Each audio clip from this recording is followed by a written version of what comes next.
Pues muy buenos días, señor Gálvez. Gracias por venir a Muy esta bien. entrevista que tenía muchas ganas ya de hacerle como Mm. ingeniero de colonización del organismo que creó este que es mi pueblo. Sí, señor. En primer lugar, para aquellos que no conozcan la historia, ¿qué fue el Instituto Nacional de Colonización? Bueno, vamos a ver, mira. eh, el Instituto de Colonización realmente fue un segundo paso de la reforma agraria que históricamente, al principio del siglo XX, ya se pretendía como causa política de actuación, reforma agraria. De tal manera que en el año 27, 28, por ahí, se hizo un instituto de reforma agraria que consistía en el objetivo de adquirir tierra para las personas que no tenían tierra y darles un medio de vida en base a la tierra con propiedad de esa tierra. Eso fue el Instituto de Reforma Agraria de la República. Y actuó en parte a nivel popular de propaganda en varios sitios, pero de hecho, como no había una coordinación de principios, una economía y tal, pues se hizo muy poco. Solamente se hizo, fíjate qué casualidad, una zona de mi pueblo de nacimiento. Yo nací en Extremadura, en un pueblo, en Cáceres, en Cañamero.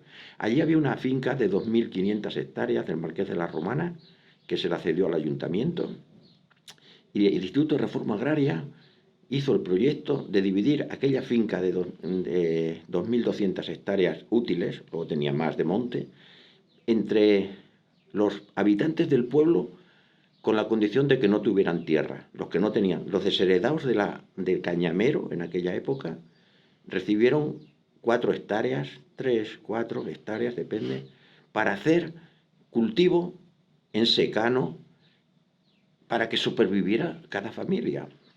Y aquello se llamaba, aquello hicieron lotes y dieron un lote a cada colono, le llamaban también colonos. Y aquello empezó a funcionar en el año 27, 28 con un ingeniero que se llamaba Carlos Rein Segura, que luego fue director de la Escuela de Agrónomos y amigo. Y mi padre empezó a trabajar en aquella, como era del pueblo de Cañamera, mi padre era maestro, empezó a trabajar y hicieron la parcelación, empezaron alguna obra, pero muy poca cosa, muy poca cosa. Bueno, aquello terminó mal porque se quedó a media, no, bueno, no hicieron el plano, nada más, ¿sabes? Y entonces se vino la guerra y en el año 39 ya se hizo una ley que cogía todo lo que había hecho reforma agraria y la amplió a hacer una ley que se llamaba Ley de Grandes Zonas, que se hizo en el año 39. Y esa ley de grandes zonas es una ley cuyo objetivo era semejante al que tenían los de la reforma agraria de la República, pero que ampliaba sobre todo a la actuación productiva para producir alimento, claro, para aquella gente que terminó la guerra, hambre y falta de todo y tal, era la supervivencia y la producción. Y claro, esa producción y supervivencia se consigue mucho más con los regadíos. Entonces, el objetivo de colonización que cogió el secano de la reforma agraria, pero ya empezó a dedicarse a hacer zonas de regadío para que la producción agraria fuera incrementada con el regadío. Y empezaron a actuar en toda España. Se llama la Ley de Grandes Zonas. Y el organismo al que encargaron que se hiciera esa reforma, esa ampliación de actuaciones para la supervivencia de las personas, de las familias, se llamó Instituto Nacional de Colonización, que siguió trabajando ya en todas las zonas, en toda España. De ese organismo de colonización dio la casualidad de que también le costó en ponerse un poco en marcha y hasta el año 42 o 43 no empezaron a hacer obras. Y dio la casualidad también de que la primera obra que se hizo del Instituto Nacional de Colonización, obra ya de ladrillo, fue el Centro Técnico de Colonización de Jiménez. Y el pueblo de Jiménez, proyecto de pueblo de Jiménez, fueron los primeros. Fue una cosa que es una coincidencia que yo he estado en la reforma agraria en el primer pueblo que se hizo, que lo terminó colonización, claro, hizo las parcelas y entregó los lotes de cañamero y allá la gente tiene allí sus 3 hectáreas, una hectárea de olivo, otra hectárea de cereal y otra hectárea de viña, que eran las 3 hectáreas de supervivencia, pan, vino y aceite. Y luego algunos huertos y las cositas de estas, pero la idea era que se y aquí en Jiménez, pues igual empezamos a hacer prácticamente lo mismo. Empezaron a hacerse parcelas de 4, 6, 7 hectáreas veníamos con herencia de las parcelas pequeñas para dar a muchos, pero aquí, claro, ya se pensaba que era en regadío, aunque en regadío también costó mucho traer, porque todo esto, estas 14.000 hectáreas que tiene la zona de interés nacional del Canal de Aragón y Cataluña, no tenía regadío, era la única zona central de las 140.000 hectáreas del Canal de Aragón y Cataluña, las únicas hectáreas que estaban en secano, porque no llegaban los canales, la acequia de Balmaña, la acequia de Montagut, no llegaban. Bueno, pero entonces colonización empezó a hacer el plan de colonización, el plan de actuación, en colaboración con la Confederación, porque siempre se hacían las grandes obras de regadío, las hacía la Confederación, y las grandes y las pequeñas, y las obras de regadío y obras pequeñas de acequia las hacía colonización. Se llamaba el plan mixto de actuación. Bueno, pues aquí se empezó a hacer. Entonces, el sistema de hacerlo, que colonización tenía, era dos sistemas. Uno, que alguien ofreciera su terreno, vendérselo a colonización, para que hicieran el regadío. Se llama oferta voluntaria. Entonces, el que tenía una finca que quería dárselas, hacía un escrito y le mandaba a colonización para que quiero estas hectáreas y me pagáis tanto, se ponían de acuerdo y lo compraba. ¿Qué fue lo que pasó aquí? Aquí el Jiménez, Vencillón, se compraron por oferta voluntaria. Y luego había otro sistema, que era el sistema de expropiación, que se llamaba el proceso de adquisición obligatoria, por declaración de interés nacional. Y eso se hizo en casi todas más. Aquí fueron excepcionalmente y los demás casi todas más. El primer método se aplicó, ya te digo, a la obra tutelar agraria, al marqués de Alfarrás, que era el que estaba en el sur, y a los Vencillón se lo compraron, no recuerdo quién, sí, a una señora, creo que se llamaba.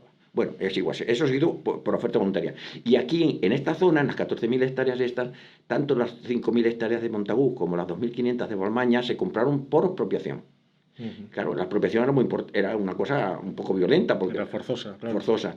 Pero yo me acuerdo que, fíjate, que la ley, que yo me la tuve que estudiar a fondo, porque yo fui el ingeniero que valoró y expropió tanto Montagut como Balmaña, y tuve que discutir con los ingenieros de la propiedad el valor de las tierras. Entonces, había un procedimiento que habían los precios de las fincas de alrededor, la valoración de la producción que tenían, la situación actual de los terrenos, y se llegaba a un precio. Había precios máximos y mínimos. Yo tuve que hacer un proyecto de precios máximos y mínimos de Montagut y Balmaña. Y luego eso se discutió con los ingenieros que cada uno de la propiedad ponía. Y ahí estaba, uno era el camino, el célebre camino antiguo, el padre del camino actual. Y el de la obra tutelaria agraria pusieron un ingeniero que se llama José Miguel del Campo Castel, que me acuerdo mucho, que tuvimos pues discusiones de compra y venta. Yo tenía que comprar de la mejor manera y ellos conseguir de la manera. El caso es que llegamos a un acuerdo tan bueno que yo era amigo de los canónigos y era amigo de la obra tutelar y me consideraban siempre como un colaborador, porque yo comprendía que ellos tenían que cobrar lo más posible y nosotros también, y lo compramos y no pasó nada. Y luego ya una vez que ya comprabas el terreno, ya era de producto, venía el proyecto de parcelación, el proyecto de entrega a los colonos, de selección de colonos, de construcción de subvivienda, de facilitarles los medios de producción, facilitarles la ayuda comunitaria cuando se hacían las maquinarias que teníamos en el centro para ceder estas horas de trabajo a la gente.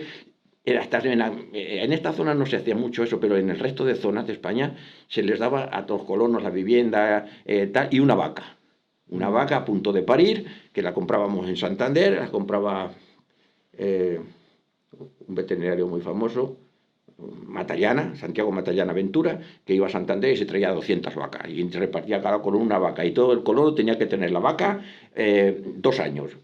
Paría la vaca y la ternera que tenía, la ternera la engordaba y la cubría, y cuando ya estaba a punto de parir se la entregaban a otro colono, y así para que todos tuvieran leche, más que la leche, más que la vaca era la leche lo que les interesaba, porque la gente no tenía medios de eso.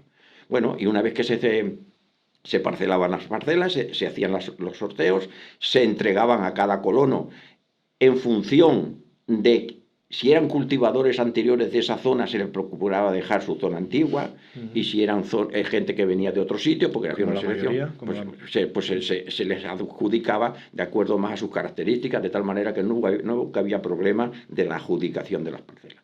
Y se les cobraba las obras de interés general, no se les cobraba nada, y de las obras complementarias se les cobraba el 60% del coste, con una subvención del 40%. Ellos se llevaban las cuentas y cada año pagaban el canon y tal y igual. Y a los 20 años accedían a la No, a los propiedad. 20 años no. Cuando pagaban, terminaban de acabar de pagar la deuda. Ah. Porque estaba a cargo nuestro, de los ingenieros, o del jefe, vamos a decir, si algunas parcelas, si algunas obras se les cargaba o no se les cargaba. Porque si veíamos que estaban muy apurados, si le metíamos otra obra, pues que llegarían a... Entonces, hacíamos un poquito de consideración para que siempre tuvieran una cuota parecida, y si se alargaba el tiempo, pues se alargaba el tiempo. Y por eso no eran 20 años, en algunos casos 40 años, ¿me entiendes? Que fue lo que pasó con los valles del sector cuarto y pasó con algunas otras parcelas, que cuando ya estabais pagando obras anteriores, la carretera y todo eso, bueno, la carretera no se paga, pero bueno, las obras que se hacían, pues íbamos arreglando, tratábamos a los colonos como hijos nuestros, la verdad. Hay algunos aspectos que desconozco. Yo sé lo que me han contado mis abuelos. Mis abuelos vinieron de Almería en esa primera llegada de colonos. En este pueblo la mayoría llegaron Sí, de sí, Andalucía, y otros algunos eran cultivadores del antiguo... ya eran, sí, catalanes de aquí, Sí, sí, sí. de la zona, Pero, sobre todo de la zona, pero no había diferencia. O sea, no, de la zona de Balmaña, más sí, sí, bien, sí, en ¿no? Balmaña había más, Del entorno de la casa de de Francesc la Macià. Casa Vieja. El caso, yo nunca llegué a saber muy bien cómo se seleccionaba esta gente en los lugares de origen, es decir, en Andalucía o en Extremadura, en base a qué criterios, y si había un especial interés en la población de esa zona de origen de inscribirse o de enrolarse de alguna manera en este proyecto de colonización y venir a los distintos pueblos, porque es verdad que en Cataluña fue un hecho prácticamente irrelevante, ¿no? La obra del Instituto Nacional de Colonización. Solo fue aquí Gimenells, el Pla de la Font, Sux y un pueblo en... De Huesca que venció. bueno, Poblenou del Delta. Sí, Villafranco del Delta. Sí, el antiguo Villafranco del Delta, que hoy es Poblenou del Delta. O sea que de toda la obra de colonización, que en España son más de 300 pueblos, en Cataluña solo hubo 4. Sí que es cierto, de los cuales 2, uno Gimenells y otro Pla de la Font, es decir, la mitad de los pueblos de Cataluña de colonización en este municipio. Pero sí que es cierto que aquí siempre se explicó que Gimenells, en cierta manera, fue como una prueba de campo, ¿no? de todo el proyecto del Instituto Nacional de Colonización. Fueron los primeros, ¿no? De los primeros. Y el Centro Nacional de Colonización es donde se formaban los ingenieros que luego irían por toda España pues levantando esos pueblos y parcelando. El centro no, el centro, Sí. el centro técnico era una formación de mayorales. O sea, no eran ingenieros. No, los ingenieros se formaban en la escuela de agrónomos directamente. Vale. Cuando terminaban la carrera en la Universidad de Madrid, se adjudicaban a los puestos que fueran, pero eran todos de la única escuela que había, que era la de Madrid. Este año se cumplen 80 años desde la fundación de Gimenells, que lo inauguró el propio Franco en persona. Eso da un poco muestras del interés que tenían. Además, el nodo de la época de colonización fue rodado de manera prácticamente íntegra en este pueblo. O sea, que el interés que hubo en que fuera un proyecto de éxito, que yo creo que lo fue. La prueba está en que 80 años después, pues gente como yo, los nietos de esos colonos, seguimos trabajando esas tierras y seguimos viviendo de esos lotes originarios de colonización, cada vez con más dificultad, ¿no? Por pues, todo lo que ocurre en el campo a día de hoy, pero es innegable que fue un proyecto de éxito desde el punto de vista económico, y eso que fue un proyecto, como decías antes, originario de un gobierno de Primo de Rivera, que luego tuvo su continuidad con la República, con la Segunda República, y que después desarrolló de manera más amplia el propio franquismo, es decir, pero fue un proyecto desde el punto de vista económico socialmente socialista, se podría decir, ¿no? De poner a disposición de familias que prácticamente no tenían nada esos recursos nacionales, como era la tierra, ¿no? Y las viviendas, que también se les entregó con esos lotes. De hecho, hoy estamos en una de esas viviendas de esos lotes de colonización que se repartieron hace 80 años aquí en Gimenells. Entonces, la pregunta es, ¿ha sido eso un proyecto de éxito desde el punto de vista económico, y no solamente económico, sino también social? Mira, lo que importa en cada momento son las circunstancias. Eso no es que fuera un proyecto, era una realidad que había que hacer. Nos encontrábamos en un momento, en el año 40, 39, 40, 45, 50, en la que la única preocupación que teníamos los españoles era alimentarnos.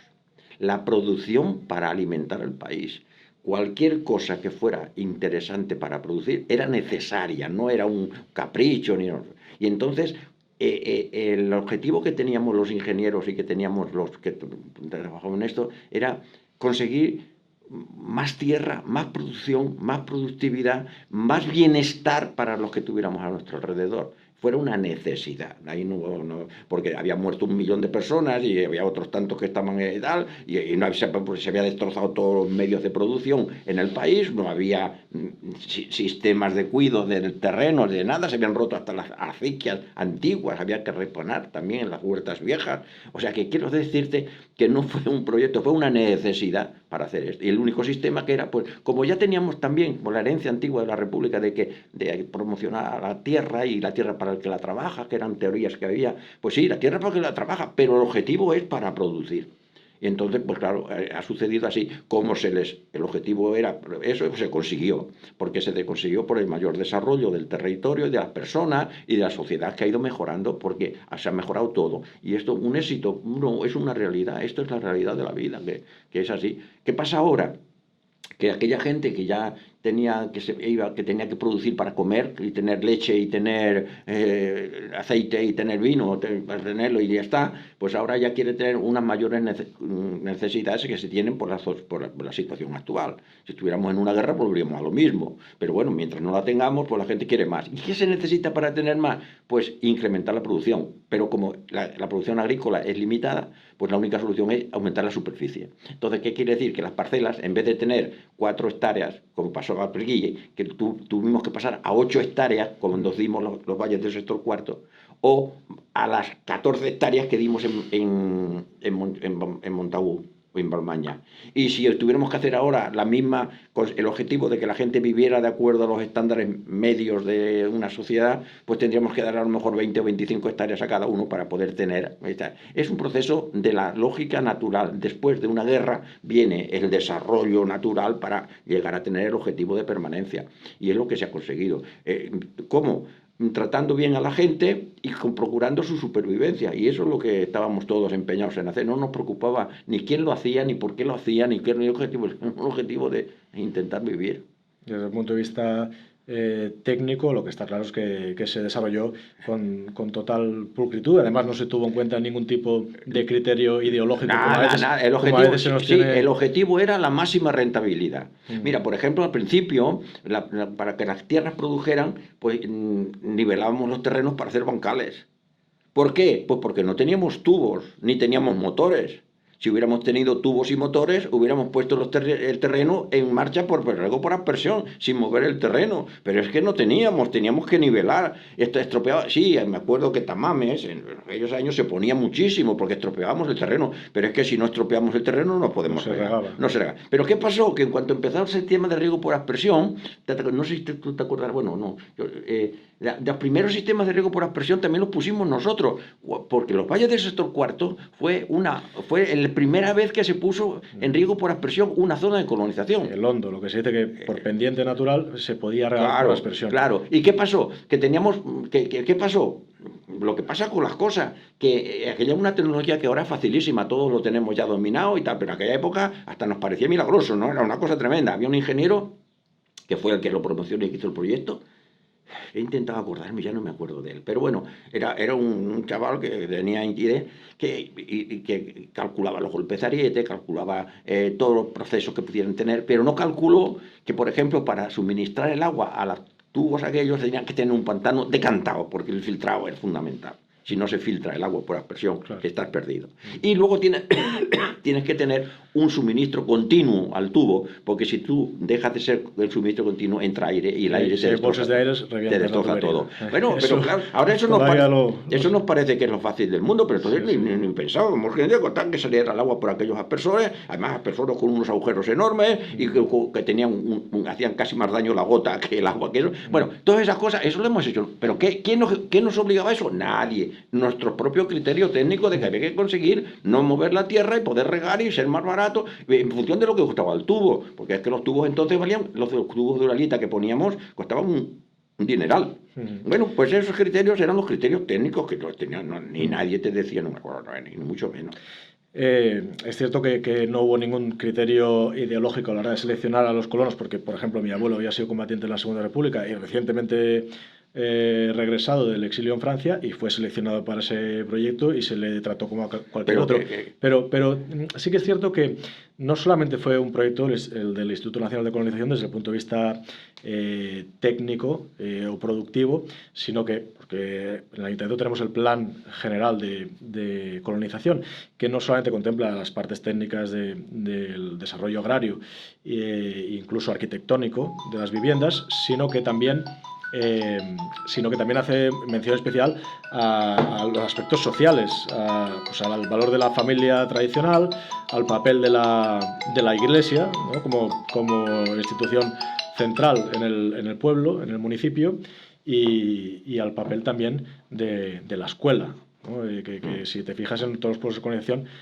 todos aparecen esos edificios en el propio centro del pueblo, pues la iglesia, aquí en este caso también pegada a la escuela, y también se da un papel fundamental a ese desarrollo social.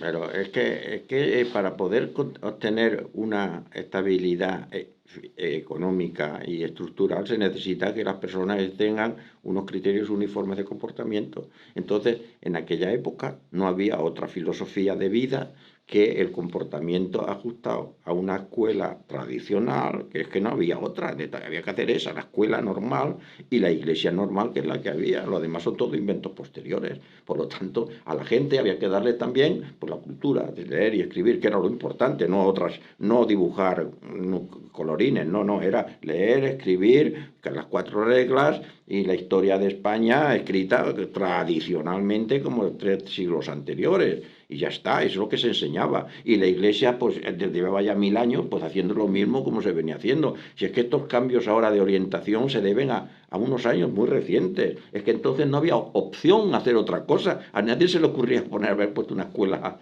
o una...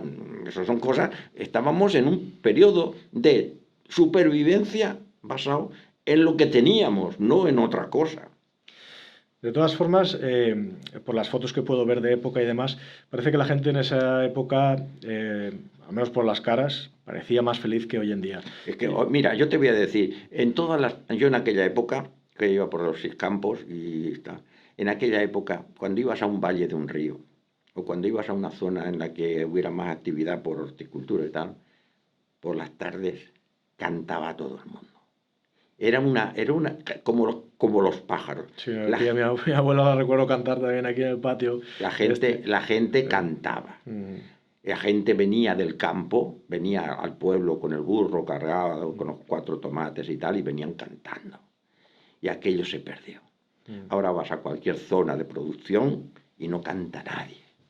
Es un proceso de que la gente estaba integrada en el territorio y su comportamiento estaba sujeto a unas normas tradicionales que todos sabían. Resulta que ahora la gente tiene normas que se va inventando cada uno la suya. Es imposible que pueda haber armonía.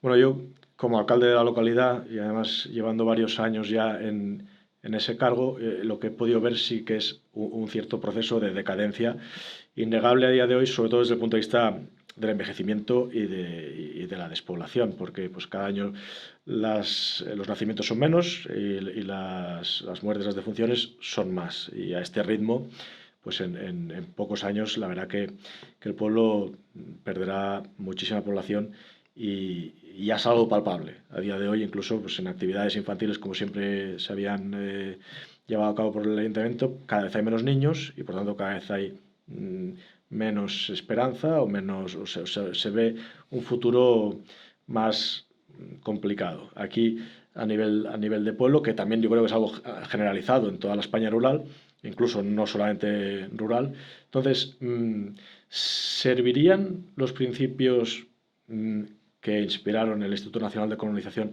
para devolver a la vida estos pueblos? Mira, el desarrollo siempre va ajustado a los signos de los tiempos. Jiménez ahora, hoy, podía tener la mitad de agricultores que tenía hace 50 años. La mitad. Los tiene la mitad. ¿Vale? y pero la mitad, con lo cual cada agricultor cultiva el doble de tierra. Tendría que cultivar el doble de tierra. Y si me apuras, el triple, porque los medios ya son suficientes para mayor cantidad. Ten en cuenta que entonces los pueblos que teníamos que hacer, yo me acuerdo que yo proyecté el Rincón del Romeral, un pueblecito que hay que estaba debajo en Moncalos también, pero no lo llegamos a hacer. Pero entonces allí calculábamos que los pueblos tenían que estar a 7 kilómetros de un radio, que era el tiempo, una hora o hora y cuarto, que tardaba en volver a su casa el Caminando, sí. Y ahora en 5 minutos vuelves. Yeah. Quiero decirte que esos cálculos que se hacían entonces, por eso Jiménez está tan cerca de Pla de la Font, porque aquí podían haber hecho un pueblo aquí en el Pla y recoger todo y se acabó. Pero claro, es que la idea era otra. Entonces, el objetivo ahora a los medios actuales es que las parcelas sean el doble o el triple, que haya la tercera parte de agricultores y el resto que no son agricultores tienen que buscar una actividad complementaria, que puede ser la artesanía, que puede ser las conservas, que puede ser el tratamiento de frutas, que puede ser el teletrabajo, que puede ser lo que sea. Lo que no puede ser es que en los momentos actuales en que se necesita mucha más capacidad de economía, sigan con parcelas pequeñas, es que no dan para más. Se puede aumentar el rendimiento, hacer huerto, todo, pero es otro mundo. Entonces, al final llegaría a eso, de que si consigues hacer jardines de bulbos de tulipán, a lo mejor con una hectárea tienes bastante, pero hasta que no se llegue a ese desarrollo que se puede llegar, como llegaron en Holanda. En Holanda, ¿por qué te crees que se pusieron de moda los tulipanes? Pues porque los agricultores no tenían tierra nada más que para hacer los tulipanes. Y tuvieron el ingenio de que el cultivar el tulipán les produjo una época de florecimiento tremendo. O sea que yo creo que la iniciativa privada no la podemos prever. O sea, lo que va a pasar, a lo mejor hay un tío listo por ahí que es el que está previendo ya lo que va a pasar. Nosotros, yo lo único que puedo decir, según mi criterio, es eso, que manteniendo los criterios actuales de la agricultura, las parcelas son pequeñas, y si sobran la mitad, pues no que no sobren, tienen que actuar en otro proceso, que puede ser escribir libros, o puede ser lo que sea. No hay que ser pesimista, porque la vida es mucho más potente que nosotros. Lo cierto es que nosotros, desde el Ayuntamiento estamos buscando, ¿no?, esas alternativas. Claro, estamos consolidando el suelo industrial, cosa que no estaba consolidado y por tanto impedía la llegada de empresas. Alguna empresa que se quería instalar no lo pudo hacer porque tenía que asumir todo el coste de urbanización y bueno, ya lo estamos asumiendo por fases desde el propio Ayuntamiento, porque es un tema de interés general.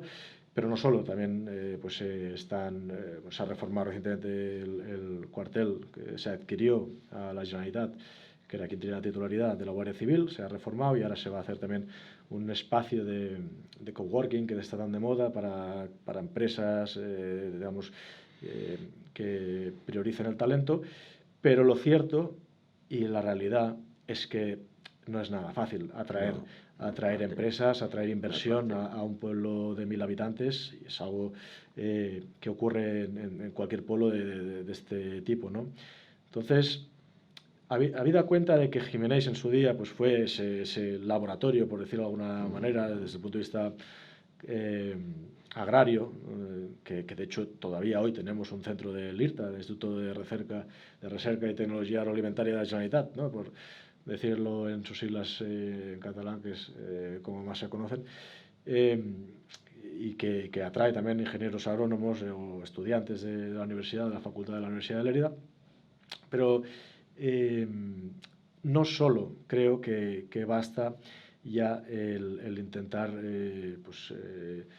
ofrecer ese suelo industrial o atraer esas empresas, sino también es necesario una vuelta a los valores tradicionales de la familia como núcleo esencial de la sociedad, e incrementar la natalidad, porque sin gente, sin nacimientos, sin gente del pueblo, familias jóvenes, está claro que no puede haber futuro. Entonces, yo creo que eso requiere de una política que escapa de las competencias de un municipio, ¿no?, que eso debería ser una política nacional, como por ejemplo también la de vivienda, porque el Ayuntamiento recibe muchas subvenciones para la reforma o construcción de equipamientos, que ya se están realizando, pero no para la oferta de vivienda, que es uno de los problemas que tiene el pueblo, ¿no? Entonces, y para eso se requiere de políticas a nivel nacional, que no parece que estén encaminadas a ello, como en su día sí los tuvieron. Giménez tuvo todo el apoyo de una administración estatal. Es imprescindible esa apuesta por parte del Estado en el mundo rural. Mira, las relaciones entre las personas de las grandes ciudades o de los grandes multinacionales es un tipo de relación que yo creo que no es aplicable a la relación entre las personas que se consideran personas independientes unas con otras. Vamos a ver si me entiende. Para que una empresa pueda tener éxito en una zona como esta, necesita que la gente que colabora con esa empresa se integre psicológicamente y afectivamente con el trabajo de la empresa. Que no sea la empresa un enemigo de esa gente que está trabajando en la empresa, como sucede en muchas filosofías de comportamiento. La guerra entre empresarios y trabajadores desincentiva muchísimo el progreso industrial, porque esa guerra que teníamos entre ricos, entre unos y otros hace años, que se tuvo, fue la parálisis de la actuación. Si intentáramos inculcar en la gente de que tanto el obrero como el intermedio, como el ingeniero, como el director de la empresa forman una cadena solidaria, que se lleven bien, entonces es cuando se consigue todo. Pero si empiezan a poner cada uno a defender su derecho, no se hace nada. Digan lo que les dé la gana los promotores de la lucha de clase. Digan lo que quieran. Desde luego, pero se requiere de una intervención estatal. Se necesita que el Estado favorezca educacionalmente ese comportamiento. Cuando el Estado está dirigido por personas que proclaman la lucha de clases, por ejemplo, no vamos a conseguir mucho. No, eso es lo que ha proclamado siempre el comunismo, ¿no? Que no ha representado nunca lo que fue el proyecto de colonización. Es lo que le dice no sé quién por ahí, de que cuando ha pasado eso no es resultado, y no resulta. Pero es cierto que el proyecto de colonización fue un éxito y hoy sería tildado de comunista por parte de algunos, como por ejemplo la propia Ayuso, que solo que lo desconoce, ¿no? Pero vamos, esto fue... comunismo, No, que me refiero que el proyecto de colonización, que fue un proyecto de éxito desde el punto de vista económico... De colaboración entre personas. Totalmente, punto, ya está. Pero fue un proyecto que hoy, por algunos, sería tildado de comunismo, por el hecho de esa intervención estatal. Pero no. La intervención estatal no es para dirigir, es para ayudar. El concepto que se tenía era para ayudar. Si, por ejemplo, nosotros, aquí en un colono, que teníamos que venía una pedregada y le rompía el tejado en el periodo de concesión, pues nosotros hacíamos un modelo que se llamaba el G20, que podíamos 15.000 pesetas para ayudar a para ponerle las tejas que se había roto la pedregada, porque este hombre no era autónomo todavía ni era propietario, era un concesionario nuestro de colonización, y colonización aceptaba que no era culpable el pobre hombre de que haya esto. Entonces nosotros vivíamos y nos gastábamos las 15.000 pesetas y le arreglamos el tejado. Tú habrás sido testigo de cosas parecidas, sí, ¿entiendes? ¿Por qué? Porque teníamos un sentido de colaborar. Y seguramente de nación también. ¿De? Nación. Todos éramos iguales. Mira, en el año 50, 60 y 70, aquí no había de ideología de ninguna clase. Todos íbamos a producir, todos. No, la frase españoles todos. ¿No? Todos. Yo creo que lo representa perfectamente eso. Por favor. Que es lo que quizá que hoy faltaría. Claro, también. Es que esta filosofía de gente que intenta inculcar ideas que son totalmente contradictorias al sentido común, pues hacen que las ciudades, las civilizaciones desaparezcan.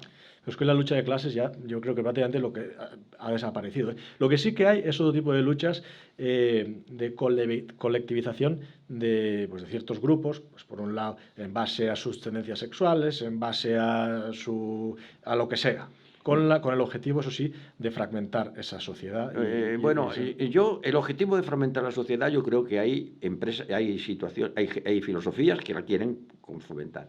Pero yo creo que los colectivos que hay en España concretamente, son colectivos que no tienen ningún objetivo de comportamiento de nadie, salvo ganar dinero.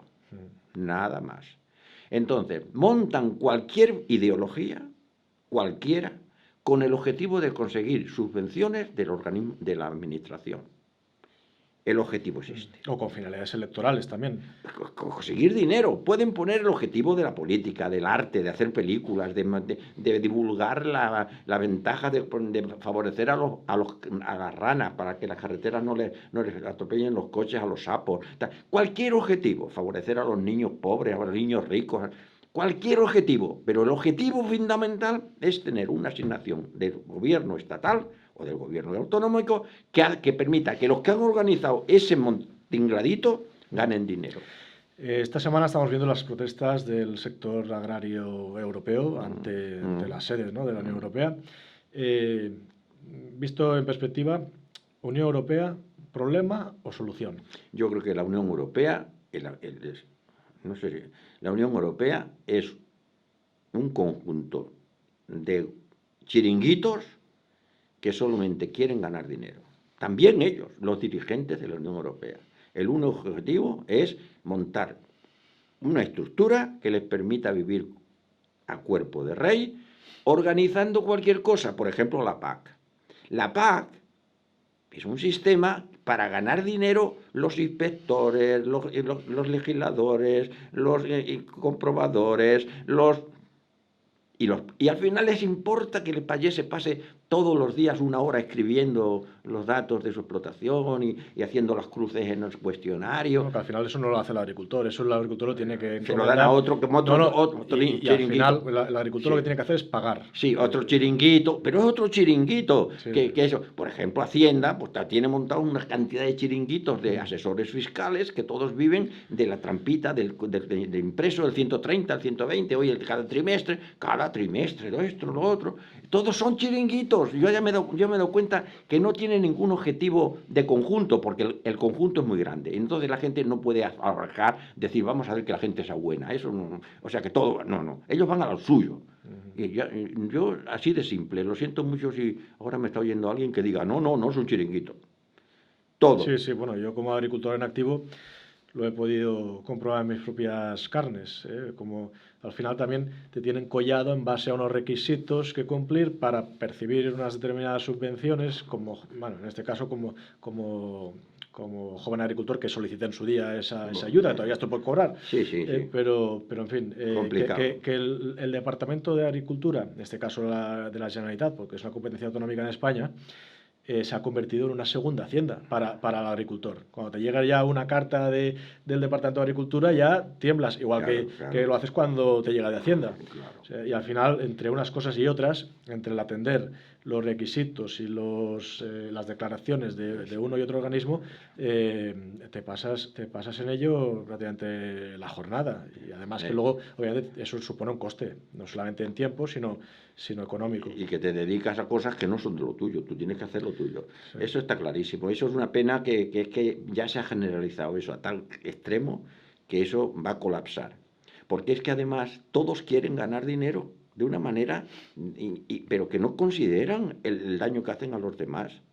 Si uno de Bruselas se diera cuenta del problemático que es un tío que tiene vacas, que tiene que hacer el saneamiento cada 2 años o cada 6 meses, que tiene que dar parte de cuando se muere una vaca, que lo otro, que tiene que llevar el cuaderno de explotación, si se dieran cuenta de ese trabajo, a lo mejor no ponían ese requisito, pero como les da igual. Ellos, mientras tanto, sea director general de ganadería de Bruselas y pueda decir que tantas vacas tienen mastitis o no tienen mastitis o tal, lo dicen y que se creen que para ellos es importante. ¿Sí? Unas teorías. Y eso nos va a llevar a la ruina. Yo preveo que como no se cambie pronto, eso destruyerá la civilización occidental. Volveremos un poco, a lo mejor, dentro de poco, a una debacle, y después volveremos a hacer parcelas para que la gente superviva. Lo que está claro es que parece que vamos camino al abismo. Sí. No tenemos un criterio común único, porque son tantos intereses cruzados y que todos mantienen el mismo criterio para defender su pequeña parcela, que es que ya cualquier decisión afecta a otro que deja de ganar y ese otro se opone a este que gane, pero solamente se reduce a ganar y a repartir el dinero que se consigue con impuestos a todo el mundo para tener mucho dinero para disponer, con lo cual además disponen con un criterio totalmente, te lo quitan a ti para dárselo a uno que pinte pasos de cebra de colores, ¿eh? O sea, que tú tienes que estar pagando la pintura del paso de cebra. Claro, porque se le ha ocurrido al que manda, y que además a lo mejor ni lo ha elegido nadie, que es un señor, un funcionario que está allí porque está defendiendo los intereses del que otro. Han montado un tinglao que yo creo que los ingleses hicieron muy bien en irse del Brexit. ¿Usted votaría sí a un referéndum por la salida de la Unión Europea? Yo creo que si se hace un referéndum hay tanta fuerza política en los medios de comunicación que convencerían a los tontos de que fuera que no. Saldría lo que quisieran los que mandan, aunque hagan un referéndum. Sí, la verdad que es un poco decepcionante ver, Sí. ver el poder que tienen todavía esos medios de comunicación. Los medios de comunicación convencionales. dominan a la masa y la masa cada vez es más inculta. Entonces la masa cada vez vota lo que le dice la televisión que tiene que votar. Y se ha acabado. Bueno, aunque es verdad que hay muestras de esperanza, ¿no? Con esas propias protestas en Europa, que parece que en España siempre vamos tarde. La sociedad española sí, es cierto, parece un poco aletargada. Bueno, un poco no, bastante. Bastante aletargado, sí. Se está preocupando de unas tonterías, de que si un señor descuartiza a uno en Tailandia o no sé qué, ¿quién pues nos importa? Y horas y horas y la gente allí. Y que si un señor va corriendo mucho por la carretera y se mata y choca contra un árbol y le dan una importancia, pero eso no son noticias nada más que para descolocar a la gente. Sí, no, desde luego. Y ahora, viendo que hay una vía alternativa de información, como es la de Internet. Sí, pero la van a dominar también. Están en ello, están en ello. De eso vienen esos discursos en Davos, la propia Ursula von der Leyen, que es del Partido Popular Europeo, que parece que su principal preocupación no es el campo europeo, la agricultura, sino lo que ellos dicen, la desinformación y el discurso del odio, que es el cajón desastre para silenciar y censurar a todos aquellos que opinemos de manera distinta a lo que parece que es la opinión general de los medios de comunicación convencionales. Eso está claro. Claro, nosotros tenemos poca información realmente para poder decidir el futuro. Podemos tener nuestra pequeña opinión, pero los que tienen capacidad de hacerlo, pues no lo quieren hacer. Según por los resultados, porque si vieras que las decisiones se toman en base a bienes colectivos de verdad y se economizara incluso los impuestos, se economizaran, pero no, lo mismo tiran para adelante, otro impuesto y otro impuesto. Es claro, están viviendo al día sacando sus privilegios y nada más. No hay objetivo. Entonces, ¿usted no confía en que haya una reacción ante toda esta situación de cada vez más empobrecimiento, no solamente desde el punto de vista económico, sino de ese colapso también desde el punto de vista moral de la sociedad europea? Yo tengo la ilusión de que sí, que se consiga, pero me parece que hasta que no lleguemos a una situación como la de Argentina no vamos a hacer nada. Bueno, el 50% de pobres. Cuando lleguemos a esa situación, posiblemente haya una revuelta. Pero hasta esa situación, en Europa, la gente va a aguantar mucho. Va a aguantar todo lo que quiera. Y los que mandan lo saben. Van a aguantar. Ellos, con tal de tener 5 euros para tomarse una cerveza, ya con eso tienen bien felices la gente. O que le suban un 3% la pensión, se creen que con eso ya les engañan y dicen que está bien. Y va a haber menos. A los agricultores, en los supermercados los tomates valen a tanto. Y el pobre agricultor se lo paga a 0,5. Y la gente, pues sí, lo acepta. Pero llega un momento en que... Señor Gregorio, con usted coincidí la primera vez en persona en una campaña, en unas elecciones generales, o en un día de votaciones, creo que fue, en 2019. Nos cruzamos, yo en ese entonces estaba en el Partido Popular. Usted, cerca de Hacienda estábamos. Sí, delante de Hacienda. Un buen sitio para cruzarse. Usted estaba ya en Vox, intercambiamos algunas palabras. Y bueno, pues unos años más tarde yo he dejado el Partido Popular. ¿Usted alguna vez estuvo militando en el Partido Popular, por curiosidad? Hombre, claro, he sido al comité ejecutivo muchos años. ¿Usted estuvo antes de estar en Vox en el Partido Popular? Hombre, si yo era a José Ignacio, José Ignacio y yo éramos el equipo. José Ignacio ha trabajado de ingeniero aquí muchos años. Ya lo sé. Lo que pasa es que José Ignacio no trabajó en la zona, trabajó más en la zona de ordenación rural de la Segarra y las Garrigas, ¿sabes? De la Segarra. Y bueno, pero estábamos todos juntos, claro, también trabajaba, hacía cosas aquí. ¿Y por qué dejó usted el Partido Popular? Resumiendo. Pues yo creo que porque están integrados en la Agenda 2030, que tiene unos objetivos que no comparto, y han hecho un pacto de no agresión con el PSOE, que prácticamente es repartirse el poder unos y otros. Son como Arena y el FMNL, que son los mismos, pero unos dicen que son de otro y otro, pero el objetivo fundamental es hacer pactos de paz, que realmente es continuar la guerra. Bueno, yo creo que han ido más allá. Yo creo que el Partido Popular ya ha asumido esa posición de subalterno total del PSOE, porque ya no creo que vuelva a gobernar sí, España. Ellos creen que sí.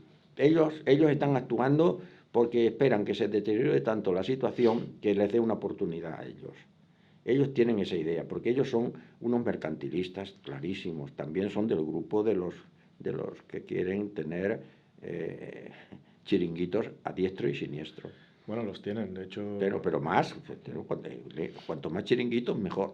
Y entonces tienen esa idea. Yo creo que están equivocados porque yo creo que el futuro no está ni en el PP ni en el PSOE. Yo creo que el futuro está en el sentido común y el no sentido común. Hacer un grupo de personas sensatas y un grupo de personas ideológicamente extraviadas. Y cuando se determinen esos dos grupos con potencia, ya ni derecha ni izquierda, eso es una tontería. Todos queremos el bien común, todos queremos el bien propio y el bien común, con más o menos. Pero en política, los dos partidos que tienen que dominar son o los ideologizados de cualquier cosa rara o las personas sensatas, que en El Salvador dicen que son las personas honradas. Bueno, yo digo las personas sensatas y ya está. Partido Sensato Español, PSE. ¿Y eso tiene algo que ver con el nacionalismo español? El nacionalismo es una forma también de dividir y de destrozar un comportamiento colectivo en el que todos estamos beneficiándonos. Y es que eso no tiene... Yo me acuerdo que al principio, tanto los catalanes como los castellanos, estábamos todos en la misma guerra. Yo soy de Cáceres y otros son de Badajoz, pero en el fondo vamos todos a la misma. Pues dividir eso es como dividir la lucha de clases. El dividir siempre es que el que tiene el chiringuito se favorece, siempre. ¿Y por qué se dividió Portugal cuando en España? Pues porque los que estaban en Portugal querían dominar la economía de Portugal en contra de Felipe II y de los otros. Pues nosotros quedamos aquí y administramos lo nuestro, claro. Yo creo que en España también se ha asociado el nacionalismo a algo negativo, porque siempre se ha asociado el nacionalismo a nacionalismo periférico o regionalista o independentista, pero un nacionalismo español bien entendido, bueno, en definitiva, en España hemos tenido gobiernos nacionalistas o nacionalcatólicos, es decir, nacionalistas, en el pasado que han conseguido esa cohesión a nivel si es que no se trata de que sea nacionalista, ni no nacionalista, ni católico, ni nada, es un grupo de personas que está formado por 46 millones que siempre tendrán una mayor fuerza si están cohesionados y tienen interrelación entre ellos. Si se separan y se hacen pequeños grupos, pues entonces ¿qué va a pasar? Que cualquier otro exterior de ese grupo va a poder ir comiéndose trozos. No es lógico, no es lógico. Pero mira, yo de hecho también, he sido cabeza de lista por el Partido Popular en elecciones generales, incluso abogué por esa unión con Vox en un momento determinado, pero creo que ya no es la solución, porque en el momento que Vox se una o se alinee con ese PP, quedará completamente absorbido y por esos ideales, por los ideales que nos han traído en definitiva hasta aquí. Entonces, yo sí creo que es necesario que esa oposición tenga como mínimo una base moral común, no solamente de personas sensatas, sino también yo creo que debería inspirarse pues, en un nacionalismo español que prime al español por encima de cualquier otro. Claro, como pasa en todos los países del mundo. Si el único país del mundo que se quiere dividir es España. Ten en cuenta que España, esta península, en tiempo de los romanos tenía 17 tribus y en tiempo de los visigodos tenía 40 y tal, y luego los reinos de Taifas también. La separación ha sido lo normal, pero la unión, a que tengan todos intereses comunes, pues se ha conseguido con los siglos. Ahora se quiere volver a los reinos de taifas, ya sabemos lo que pasa. Bueno, pero es un proceso basado solo en el egoísmo de los que mandan, que quieren mantener sus privilegios y sus ideas para seguir ellos en el poder. Si es hacerle el juego al que manda, no es hacerle el juego al conjunto. ¿Pero eso es una consecuencia del régimen del 78 o eso ha ocurrido a pesar del régimen del 78? No, el régimen del 78 fue una evolución de lo que teníamos, que lógicamente tenía que evolucionar porque parece que aquellas estructuras estaban ya un poquito gastadas, efectivamente, y había muchos casos de comportamiento deficiente, voy a decir. Entonces se necesitaba una revitalización, de acuerdo, pero se estructuró un sistema en el año 75 en el que el objetivo principal de los que mandaban era dividir el conjunto que tenemos aquí y repartirnos cada uno la parte de tarta que nos convenga. Y hacemos 17 autonomías, cada uno emocionado de esto, y tú unos días mandas tú y otros días mando yo, y aquí nosotros cada uno somos los reyes de nuestro esto y el problema. Y como hay mucho, porque teníamos muchas reservas, pues hay para repartir al montón, y es lo que han hecho. Se lo han repartido, la tajada entre los que organizaron el tinglado.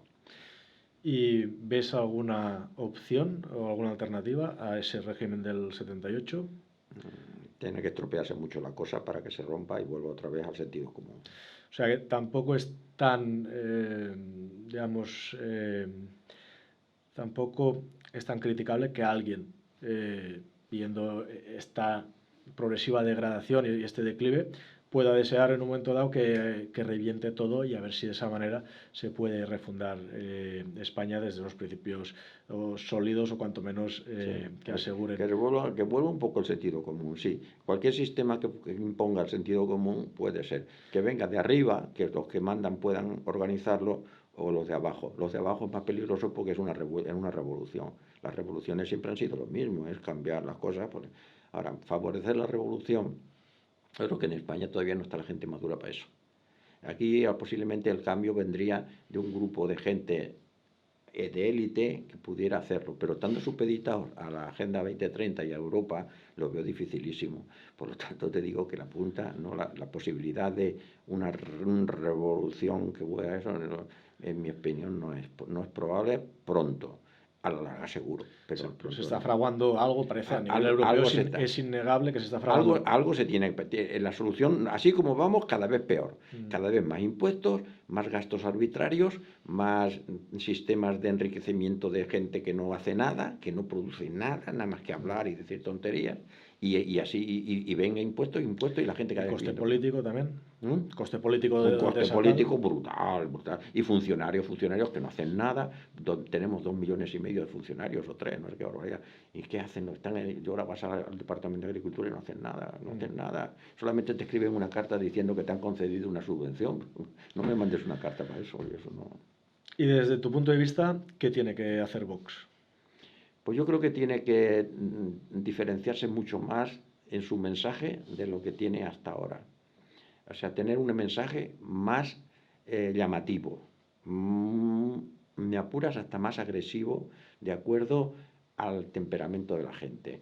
Si, por ejemplo, la gente cuando habla dice tacos y dice barbaridades, pues que ellos también lo digan, que se agradezcan a la gente. Pero al margen de un tema dialéctico, también el mensaje, reafirmarse en los principios que tiene, que son principios que son, yo creo que son principios razonables, reafirmarse. Pero, ¿y en los hechos? ¿Tiene que romper con el Partido Popular en las autonomías? Sí, no, reformar con todo el sistema. Tiene que ser el partido único. Queda él y todos los demás. Ahora hay 30 o 35 diputados que son un grupo. Y ahora hay 200 y pico que son otros. Pues ese grupo tiene que ampliar hasta que se acuma este grupo. Pero nada más, no tiene que negociar nada ni con uno ni con otro, con el PP tampoco. Incluso, bueno, eso significaría también criticar abiertamente la monarquía. La monarquía, yo no sé si la monarquía per se no es ni buena ni mala. La monarquía generalmente es una excusa para las revoluciones. Cuando un pueblo no sabe de qué responder, mata al rey. Eso siempre le echan la culpa de todo y se acabó. Y con eso no se arregla nada.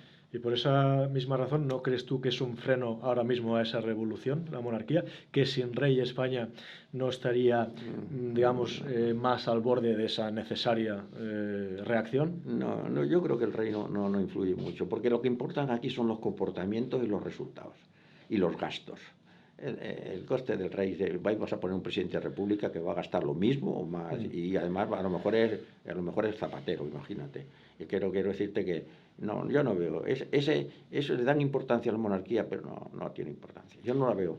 Pero en el momento que Vox decida impugnar el régimen del 78, significará también impugnar Bueno, pues sí, la pero forma de Estado. como cosa colateral o como cosa... No, se podía mantener, no tiene por qué romper con todo el régimen del 70, con toda la Constitución del 78, sino romper con los 4 o 5 hechos que nos están destrozando el resto de cosas. Bueno, pero hacer una filosofía unitaria como tienen en Francia y como se ha tenido en España siempre, si es que ese invento de las autonomías fue un invento honesto. ¿Debería Vox promover un referéndum de salida de la Unión Europea? Ahora a lo mejor es precipitado, es preferible que defienda ideologías propias con intensidad en España, y cuando tenga suficiente presencia y suficiente cosa, entonces es cuestión de hablar. Ahora en principio no, porque es que le van a hacer la vida imposible con los medios de comunicación que tiene, no serviría de nada, lo propondrían y no lo decían, es que ni lo publicarían, es que no saldrían en los periódicos. No, sí que lo publicarían eso, Sí, un hecho así, sí. pero para denigrarlo Bueno, claro, pero no teniendo la estructura que hay, tiene que haber más base de gente que se una para defender los criterios de la lógica y de las virtudes que nos caracterizan a los españoles, que tenemos virtudes. En España tiene una cantidad de hospitalidad, de seriedad, de tradiciones, es que eso hay que potenciarlo todo, esa es la forma de ser nuestra. ¿tiene que tener más derecho un español que otro? Es decir, que uno que viene de fuera y no tiene nacionalidad. No, en absoluto. Eso de que en tu casa entre uno que no tenga permiso y que tenga el derecho que tú, eso es una burrada, eso es una de las cosas que no se pueden admitir. Aquí tiene que entrar una persona con tu permiso, y tú te lo dejas, pasa, pues sí, eres fulano, bien, pero que entre uno porque sí, y que se quede en tu casa, y que la ocupe. Eso son teorías de gente loca, que tienen sus chiringuitos defendiendo eso. Los emigrantes tienen sus chiringuitos, millones, los ocupas tienen sus chiringuitos, millones, los feministas, claro, eso no es lógico, salvo que es rentable para ellos, nada más. Pues muchas gracias, Gregorio, por venir aquí a Gimeneix en el 80 aniversario de su fundación. Muy bien. Ha sido un placer hablar contigo. Este es el primer vídeo de una serie que pretendo publicar de contenido pues, político e histórico, que es de lo que hemos hablado hoy. Vale. Y espero verte pronto por aquí en otra ocasión. Seguramente te llamaré para algún acto que hagamos desde el punto de vista formativo por ese aniversario. Bueno. Y es un placer siempre contar contigo. Yo sigo pensando que mi actuación profesional y humana ha sido la de favorecer a la gente, ayudarla sin buscar otra cosa que el bienestar del grupo, de los grupos que trabajamos. Y es la mejor forma de enfocar la vida. De modo que adelante. Pues es un placer, Venga, Gregorio. de acuerdo. Oye, gracias.